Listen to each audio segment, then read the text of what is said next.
Hey, всем привет, меня зовут Марк, и после очередного долгого перерыва я пытаюсь реабилитироваться и снимаю для вас новое видео.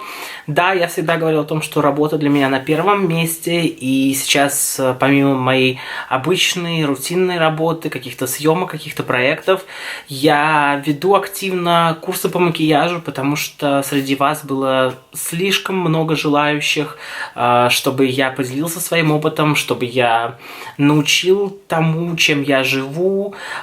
Поэтому сейчас я активно веду курсы, и совсем скоро, буквально через неделю, стартует курс в Санкт-Петербурге, который пройдет с 15 числа. Нет, вру, с 16 числа. Мой 10-дневный курс «Коммерческий визажист» называется.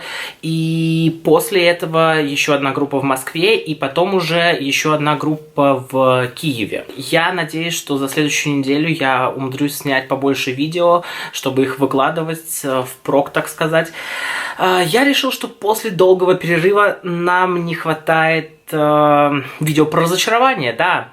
Я снимаю с новым светом, с новой камерой, в новом месте. И поехали. Здесь у меня слишком много разочарований, потому что там еще несколько банок. Если это видео получится больше, чем на 40 минут, я порежу его на 2 части и выложу 2 дня подряд или как-то так. Ну, в общем, поехали. Начнем мы с профессиональной пудры. Makeup Secret называется. Как бы здесь написано, что это транспарантная пудра. Но фишка заключается в том, что это действительно транспарантная пудра, но она с блеском. Конечно, каждая женщина мечтает вот этим намазаться. Знаете, на что это похоже? Это не похоже на пудру для лица, это похоже на... у Yves Rocher, у Mary Kay были такие, знаете, на Новый год лимитированные коллекции пудра для тела с шиммером. Да, такая прелестная вещь. Но как вот этим пудрить свою физиономию, это просто грешно, потому что вы будете напоминать выпускницу из 90-х, знаете, таким с блестящим лаком на волосах. И вот эта вот блестящая пудра, это не хайлайтер, это именно рассыпчатая пудра, которая для финиша вашего макияжа, для запекания и так далее. Запекать консилер под глазами блестками – это какой-то гребаный пиздец, поэтому как бы ни за что в жизни. Поехали дальше, как бы уже must-have YouTube, от которого я искренне охуевал. Даже когда вы смотрите просто на упаковку, вы думаете, что за гребаный пиздец. Так оно, в общем-то, и есть. Это радужный хайлайтер от Essence. Когда одна говноблогерша расхваливала, что это прекрасный, потрясающий, замечательный хайлайтер, я искренне охреневал от происходящего, потому что он у меня есть, да, и я набираю это на руку, и как бы я вижу детские мелки для рисования. Детские мелки для рисования с блеском. Спонсор вашего сегодняшнего макияжа.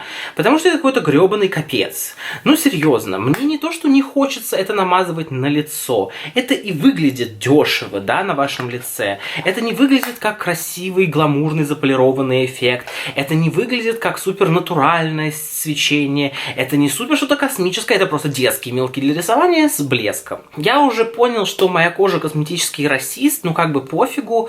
Это просто моя кожа не слишком любит корейские средства. И 90% мне просто тупо не подходят. И тут не вопрос в том, что все это говно. Ну как бы, вы понимаете, я все время думаю о том, что ну надо что-то пробовать новое, потому что корейский рынок очень интенсивно развивается, очень захватывает Европу, Россию, даже в Америке, в CVS, в Ульте появилось очень много корейских брендов, да, они популярны, и да, я верю, что кому-то это заходит, но иногда средства бывают настолько провальными, что ты тупо охереваешь. В общем, это вот этот банан от Тони Моли, как бы Sleeping Pack Mask, то есть это маска ночная, вы ее намазываете и ложитесь спать. В чем фишка? Как бы вы намазываете, вам кажется, что вы намазываете детское питание, такое банановое, да? Пахнет она действительно вкусненько, и у нее очаровательно милая упаковка в виде банана, да, все супер. Но на утро вы просыпаетесь в какой-то детской блевотине, и вы искренне охереваете от того, что после этого у вас не то, что никакого эффекта. У вас есть силиконовая пленка на лице, которую вы реально ощущаете. Дальше вам искренне захочется взять какой-нибудь скраб пожестче и отхуярить нахрен эту полиэтиленовую, вот реально полиэтиленовую пленку с лица и забыть про существование этого средства. Мало того, что ваше постельное белье все в этой гребаной маске, ваша лучшая половина охуевает от того, что вы просыпаетесь в этой блевотине, потому что за ночь она становится более заметна, да, на лице. И вообще, как бы, ну такое. Просто в аналог этому ночная зелененькая маска от Kiehl's, от которой потрясающий эффект, который я просто обожаю. Еще один продукт называется Fita Makeup. Это румяна в шариках. Ну ладно, похер, что я в принципе не люблю румяна. Но это скорее не румяна, а хайлайтер. В общем, выглядит это вот так. Конечно, каждая женщина мечтает о том, чтобы ее лицо подсвечивалось фиолетовым цветом. Фишка заключается в том, что эти румяна, ну, как вы можете использовать в качестве хайлайтера. Ну, вот представьте, когда у вас здесь фиолетовые скулы, кажется, что ваш муж пьет, вас бьет, и вы как бы неумело это замазываете. Именно такой эффект дают фиолетовые хайлайтеры на лице. Плюс мне вот эта вот пародия на шарики Oriflame из нулевых совершенно не нравится. Поехали дальше. Лак. Studio Shine Lip Luster от LA Splash. Это какая-то гадость. Это не комфортный, не красивый, не классный, не увеличивающий губы блеск стрёмного фиолетового цвета. И вы такая женщина, пожравшая чернику и намазавшая глицерином сверху губы, как бы идете по улице. Конечно, мечта каждой женщины. Ну, конечно. Ну, каждая так думает. Намажу-ка бы я стрёмным фиолетовым блеском губы. А когда вы намазываете его, да, он расслаивается на гель и краску, да, и это очень заметно на губах. То есть, когда вы берете какую-нибудь помаду типа Lime Crime, да, фиолетового цвета, и сверху на нее наносите блеск, это, по идее, в концепции какой-нибудь жгучей брюнетки может быть классно. Но это какое-то дерьмо. И мы едем дальше. Очень многие советовали мне попробовать карандаш для бровей от Eva Mosaic. Называется он «Идеальные брови», Ideal Brow, Brow Liner. В общем, единственный его плюс – это его серый цвет. На этом плюсы заканчиваются. Это похоже на карандаш для глаз из 90-х. Потому что, когда вы им рисуете по руке, он капец какой мягкий. То есть это больше похоже на каял для растушевки. Знаете, карандаши-ресничка по 25 рублей с перехода. Когда я учился на курсе по макияжу кучу лет тому назад, тогда эти карандаши были дохрена популярны, потому что все их использовали для карандашной техники. Их и Cascade of Colors. В общем, это не держится на бровях. Совершенно, от слова совсем. Это не делает брови натуральными. Знаете, сейчас очень модно стало выпускать такие пудровые карандаши, типа слегка подкрашенный эффект, да. Если мы там прошлый год прорисовывали волоски тонкими карандашами, то сейчас более модно пудровые. Это выглядит, как будто вы украли у ребенка карандаш-конструктор, плюнули и нарисовали себе брови. Ну, как бы, чтобы нарисовать этим что-то вменяемое, вам понадобится, ну, слишком много времени. Следующий продукт заставляет меня писать кипятком и хлопать в ладоши. Это лимитированная, внимание, лимитированная палетка Чепурина и Clarins. Clarins, видимо, слишком сильно бухали, когда запускали эту палетку. И как бы плевать, что... Ну, как бы плевать, что это с Чепуриным.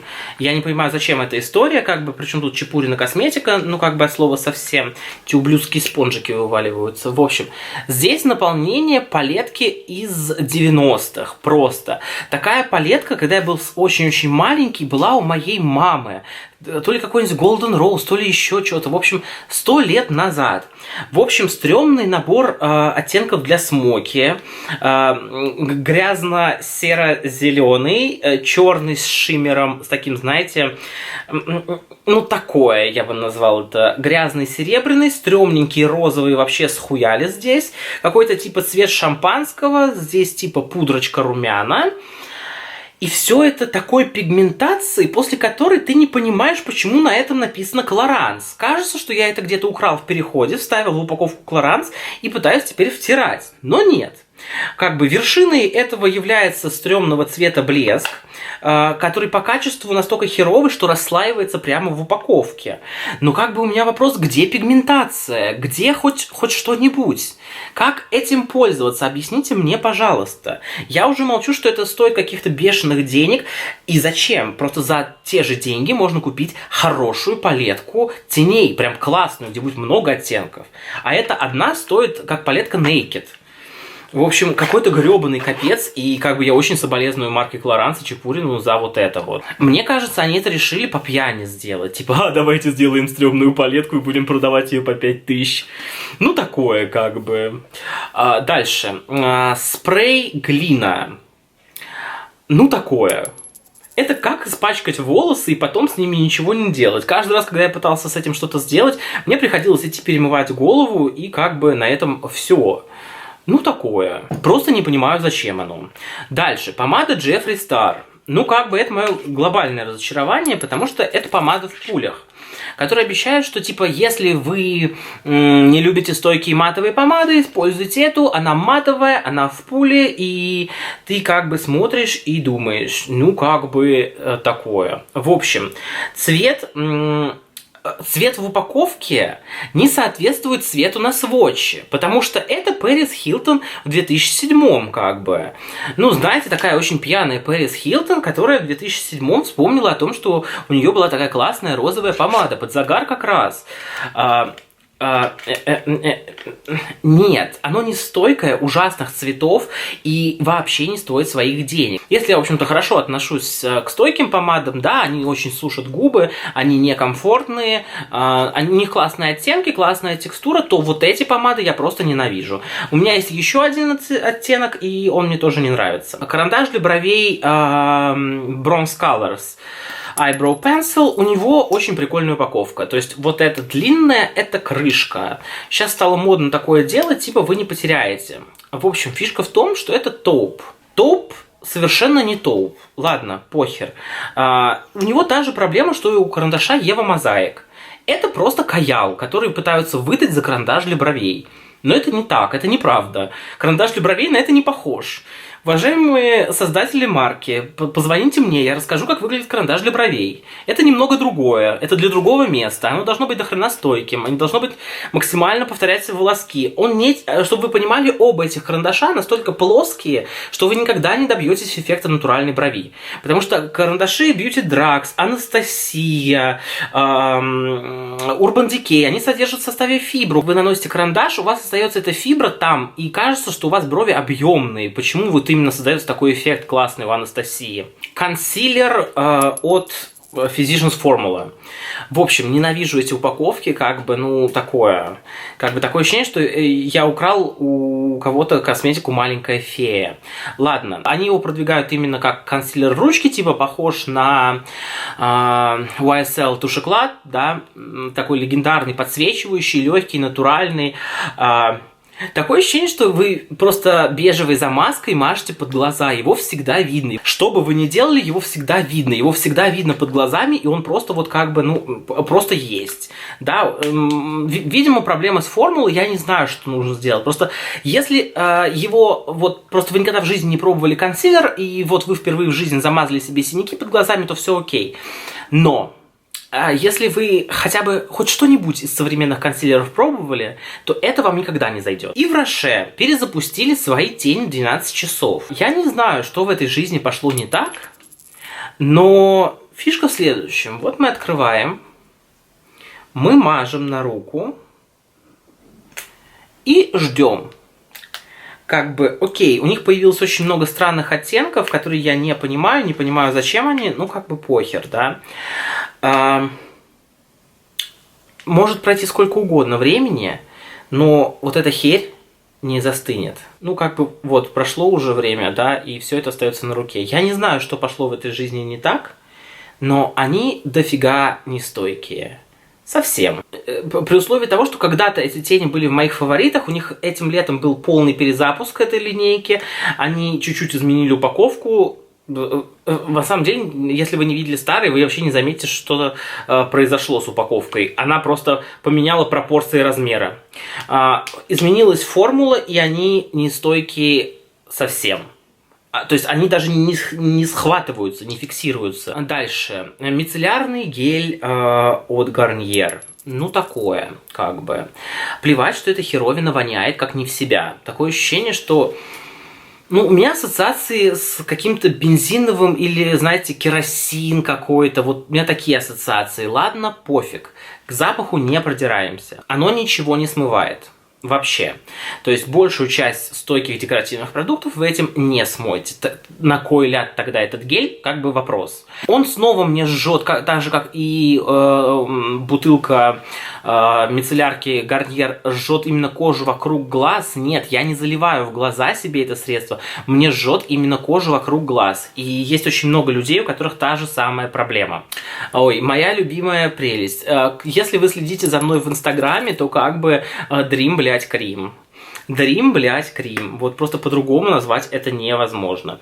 Это такой стрёмный крем, который вы намазываете типа под тон, пре-макияж. Он стрёмный. Это просто дешевый силиконистый крем.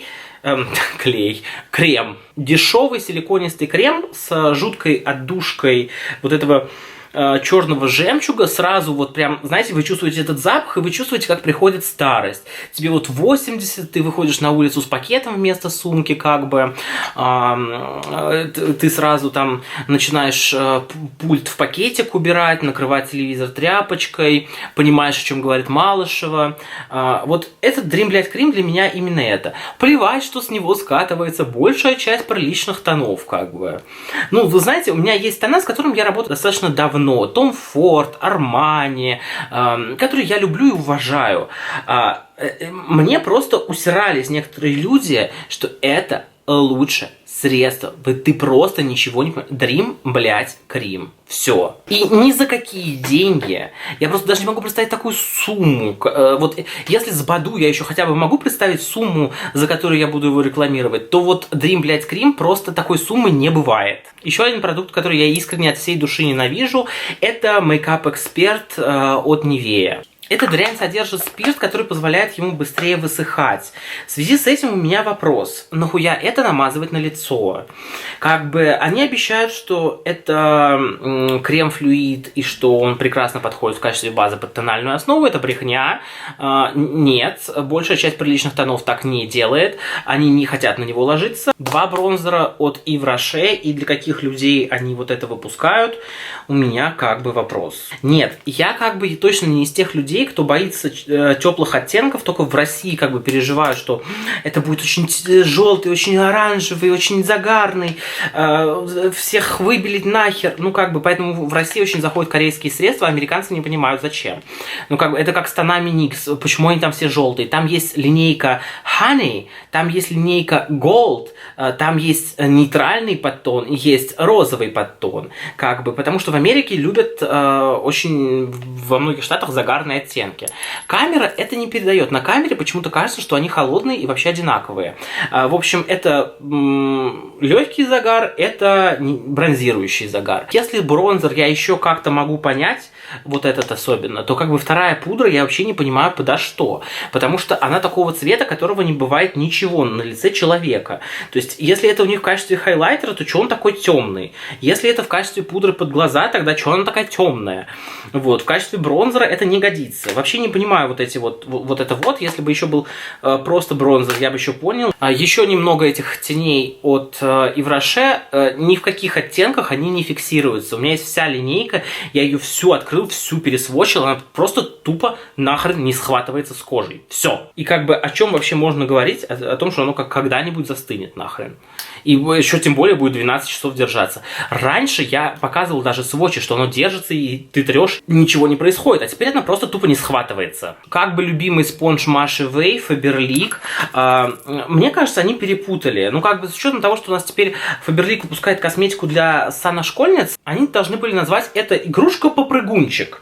Когда вы бьете этой херней о пол, она отскакивает, и вообще он каменный. Им ничего невозможно нанести на лицо, он просто выглядит как ластик, не знаю. Вот серьезно, это кусок резины. Даже если его размочить, им ничего нельзя нанести, потому что он остается таким дубовым, жестким и вообще капец какой-то. Я понимаю, что Маша Вэй слишком много платит, как бы я очень уважаю Машу Вэй, но как бы такое нельзя хвалить ни за какие деньги. Просто мне кажется, что если я буду хвалить какие-то продукты, которые я знаю, что они дерьмо, мое чувство внутреннего самоуважения, оно будет, так знаете, постепенно падать вниз. И думаешь, боже, что за пиздец, а? Ну как бы, ну камон. Еще одна маска, это Kiehl's с семенами клюквы. Маска из говна и веток. В общем, сейчас очень стало модно со всякими отшелушивающими компонентами. И вы знаете, я обожаю марку Kiehl's. Это одна из моих самых любимых марок, которые я искренне люблю. И большая часть продуктов мне всегда нравится.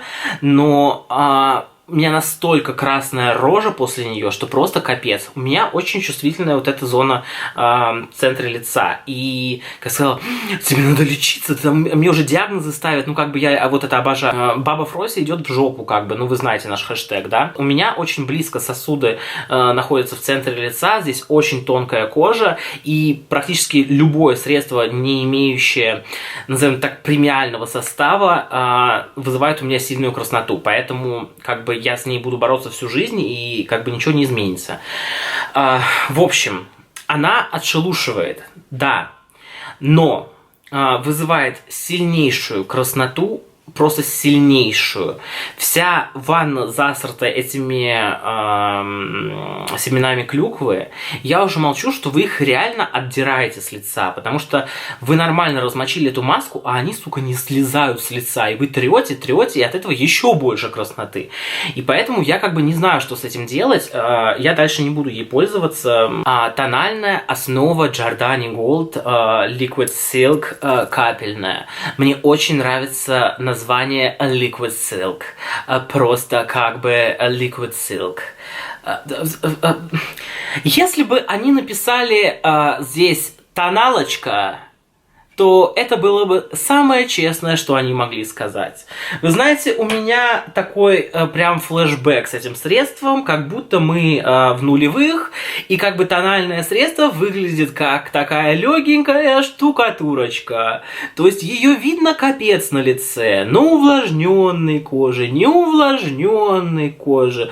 Оно просто выглядит как штукатурка. Вы знаете, что я обожаю Giordani Gold антивозрастной из обычной линейки. Это просто какая-то гадость. Просто вы как бы, знаете, я просто помню, как красились мои одноклассницы, и вот это мне просто очень это напоминает. Когда они так наливали на руку тон и делали вот так, да, и замазывали губы. Вот все видно, все подчеркивает. Вот оно подчеркивает все, что можно. Даже если у вас дохрена жирная кожа, у вас появится текстура, которой никогда в жизни не было. Поэтому вот как бы хотите вспомнить молодость, купите это средство. И, кстати, Giordani Gold не такой уж бюджетный тон, как выяснил. По ЕЗ. Вот просто я прусь визажистов, которые говорят, что это вообще просто лучшее, что было в их жизни. В общем, какая-то гадость. Их помада называется тоже Silky Matte. Такое ощущение, что они не пробуют свои средства, прежде чем их называть. Знаете, так, мы делаем продукт, который будет называться шелковое что-нибудь. Похер. Я тут ездил с друзьями смотреть их новую квартиру, они там ремонт сделали. Вот. У них маленький ребенок, 2 года, девочки. Вот. А там в детской комнате, как это называется, такой... Ну, как штукатурка подкрашенная, ей делают такой рельеф на стенке. Вот. И, в общем, она стояла в тазу, там рабочие, значит, ее развели. Ребенок подошел, значит, взял пальцем эту штукатурку себе на губы намазал. Вот от этой помады точно такой же эффект. Во-первых, это нюд, не какой-то яркий цвет. У меня в оттенке 700, который невозможно нанести равномерно на губы. Просто невозможно, потому что она плешивит. Ладно, похер, мне вообще странно, когда нюдовые жидкие помады плешивят. У нее текстура совершенно не жидкая, а вот такой шпаклевки. Она настолько плотная текстура самой помады, что на губах она всегда будет, наложена, знаете. Ее ничем невозможно растянуть. Я уже молчу, что невозможно вот этим спонжем растянуть, потому что он ее только утаптывает. Больше того, эта херь даже не хочет застывать. И когда мне визажисты говорят, что это профессиональный продукт в первую очередь работает быстро, а не вот это. Тон флюид от Makeup Atelier для аэрографа. Ну, как бы, это попытка сэкономить на жидких тонах Temptu для аэрографа. Вот просто они разбавили водой свой старый тон и теперь пытаются продвигать его как флюид. Вы знаете, я когда учился в школе макияжа, уже 6 лет тому назад, мне всегда не нравились тона. По одной простой причине, что они выглядели всегда неправдоподобно. И они всегда не были похожи на натуральную красивую кожу. Они всегда выглядели как лицо в какой-то замазке. Вот. Потому что у нас в школе были тона Ателье. Тогда это считалось круто. Именно поэтому сейчас я преподаю на тонах Tom Ford, Armani, Dior, Make Up For Ever, на тех, которые реально крутые. Я привожу из Америки Hourglass, я привожу из Америки Tarte, просто потому что они крутые, они реалистичные. И как бы в ответочку Ательеша. Это как мне одна женщина сказала, я показывал в трансляции, что ли, на чем я преподаю. Да, там у меня Анастасия, Urban Decay, Make Up For Ever. И женщина написала, типа, не понимаю, что это за говно.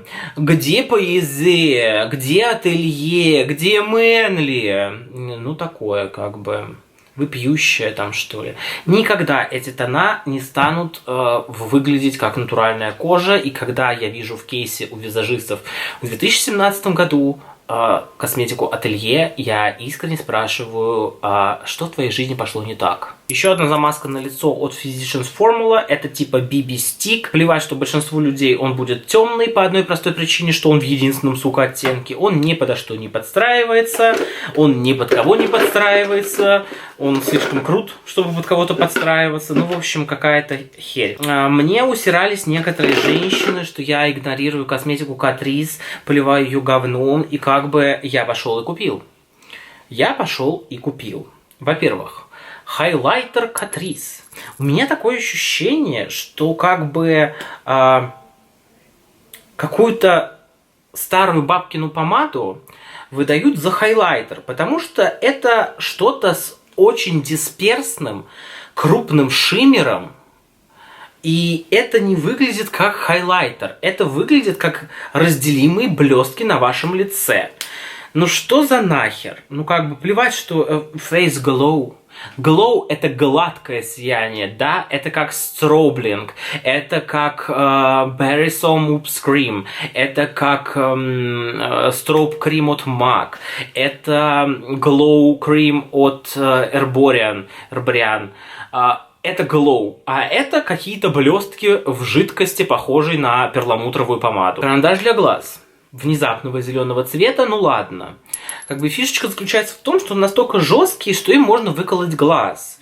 И как бы если вам свои глаза не жалко, то как бы окей.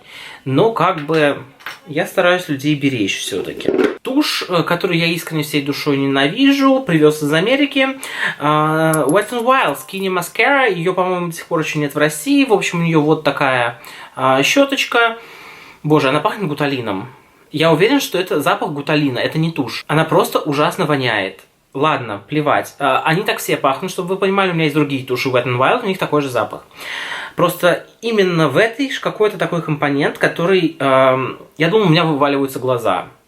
Я думал, что вот еще секунда, если я продержусь с этой тушью на глазах, то они у меня просто, знаете, выпадут просто. Это какой-то трындец. Ну, как бы, я почти уверен, что это реакция из-за вот этого компонента, который так воняет. Еще одна тушь, которую я ненавижу, просто эта тушь уже была в моих разочарованиях. Я уже один раз говорил, что это говно, которое как бы украли то ли у Avon, то ли у Oriflame. В общем, тушь, которая всовываешь щеточку, и она у тебя 2 раза тушь. То есть, как бы, щеточка меняется в зависимости от того, какой колпачок вы выкручиваете. От MAC. Вот такая двойная. В общем, фишка в чем? Я ее брал с собой в Нью-Йорк и пытался несколько раз ей воспользоваться. В общем, она везде. Она, знаете, делает такие смоки «Я рыдала 8 дней». Ну, как бы нет. Никакой второй попытки она не выдержала. До хрена нужный блеск. До хрена похож на вот это, просто еще более ублюдочного оттенка и дешевле. Это Lip Sensation винил гель.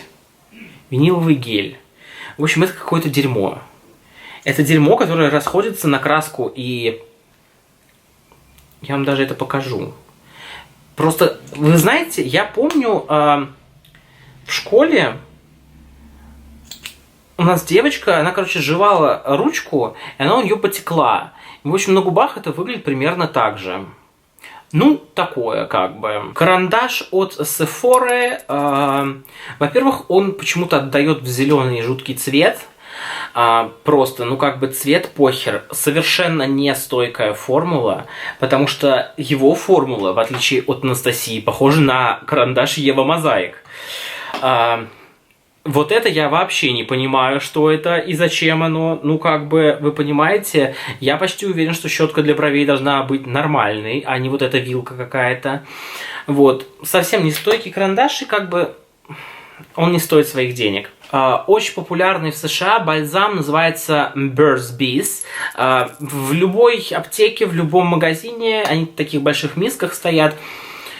У него ужасно прогорклый вкус и запах. И дело не в том, что он просроченный, это они все такие. С каким бы вкусом вы ни купили, у меня вот здесь кокос и мед, ну как бы нет. Очень гадкий какой-то, и он, в общем-то, никак не увлажняет. И еще одна херь, которая просто, не просто она ни хрена не делает, она еще и жгла мне губы. Это какой-то балми, в подружке продается в таком белом кубике. Это какой-то просто тупо силикон, который выдают за бальзам и думают, что все классно. И продают его, причем как-то не сильно дешево. Стрёмные помады от Oriflame, просто они стрёмные. Они просто...